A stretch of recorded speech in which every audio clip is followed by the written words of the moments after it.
Telecom to the nation and its economy is like blood is to a human body.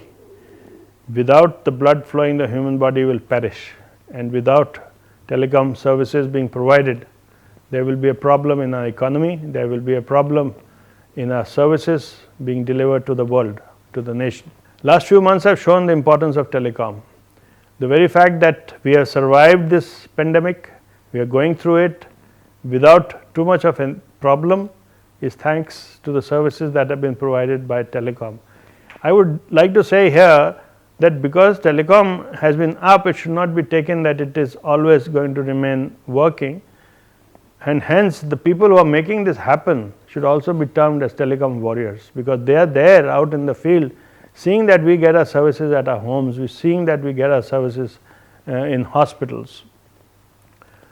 Now, telecom has come a long way, mobility has come a long way from being analog phones, from being large phones to very small phones which are digital in nature and which are a combination of multiple facilities which are available to a user. Today's telephone is more of a computer, today's mobile phone is more of a computer, it is more of a camera than just a communicating device. It is something that a person is carrying with him, and he carries the entire office, the entire home, everything on that small device. If he wishes to remain enabled and he wants to be part of the ecosystem, can you imagine a life without a mobile phone? This would not have been possible had that mobile telephony continued on analog media. Thanks to the introduction of digital technologies and the adaptation of digital technologies by the mobile manufacturers, this has come of age. We are now seeing excessively fast speeds to give whatever service that we want, be it streaming movies, be it video conferencing, be it anything on the mobile. We are dispensing telemedicine on mobile, we are doing economic activities on mobile, we are doing businesses on mobile, and you name it, we are doing it. But for providing this, there is a huge amount of effort that goes in, a huge amount of capital outlay that has to be made, and there has to be some amount of return on investment for anybody who invests in this. Fortunately for us, the government now has taken the right step forward in saying that it should be Make in India. Make in India will take some time obviously, but the step is in the right direction, and the growth of digital technology made in India will help us tide over lot of problems of including financial distress when and when it gets fully introduced. Till then, obviously the telcos will look for some support from government to tide over the situation and to see that they do not run into losses. The government is supporting them and to the extent possible, and we definitely look forward to more support from the government, and we also assure the government that there will be support from the telcos in spreading the word of what the government wants to happen in the country. Our primary responsibility is towards the citizen, and we have to get together, the government and the industry and everybody else, to see that the citizen gets the best service that he desires, he gets everything that he desires, and it is not limited to only the haves and the have nots get denied. That should not happen.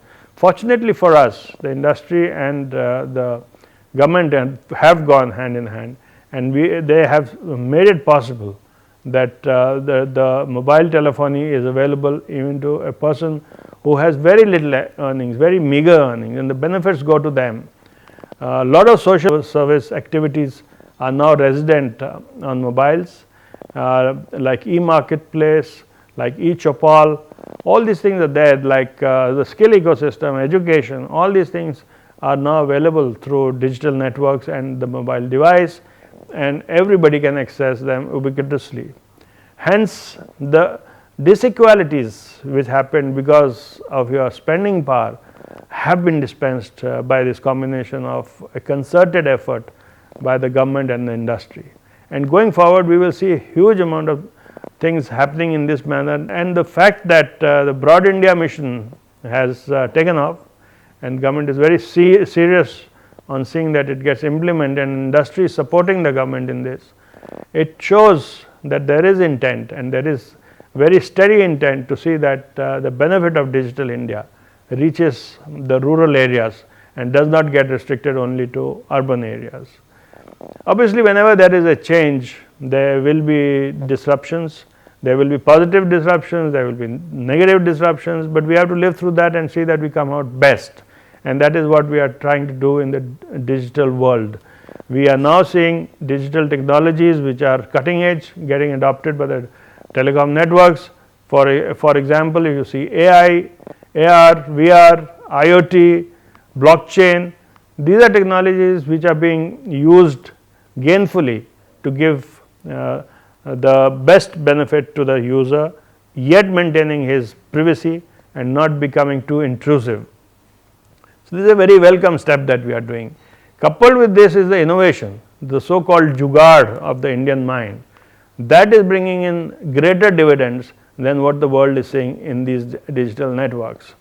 We are also seeing a concerted effort now being made by academia to bring in IPRs, to bring in various other patents in the Indian context, so that we get recognized as a major player in the world digital forums, and we start becoming a provider of digital technology, of mobile telephony to the world over, especially to the third world countries. Our networks are one of the best networks in the world. Our data consumption is growing at a very rapid pace. Our consumer base today is the second highest in the world.